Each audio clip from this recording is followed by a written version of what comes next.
Hello বন্ধুরা, সবাই কেমন আছো? আর আজকের আমি ফুলকপি আলুর রসা বানাবো।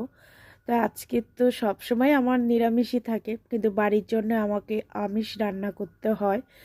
তা ওদের জন্য আমি আজকের আর আমিষ রান্না করব না। তার জন্য আজকে সব একসাথে আমি নিরামিষ রান্না করছি। এই ফুলকপিটা ভালো করে কেটে বেছে একটু গরম জল দিয়ে ভাপিয়ে নিয়েছি।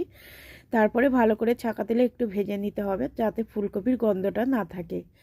এইবারে দিয়ে দেব জিরের ফোড়ন, শুকনো লঙ্কা, তেজপাতা দিয়ে আমি টমেটো, আদা বাটা, জিরে বাটা, লঙ্কা বাটা সবই কিন্তু মশলায় শিলে বেটেছি।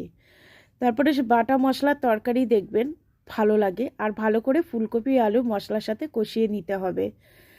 তারপরে দিয়ে দেব ধনেপাতা। আমার রান্নাটা পুরো কমপ্লিট হয়ে গেছে, তবে আমার খুব ঠান্ডা লেগেছে, তার জন্য আমি কথা বলতে পারছি না। ভিডিওটা কেমন লাগলো অবশ্যই জানাবেন। ধন্যবাদ, টাটা।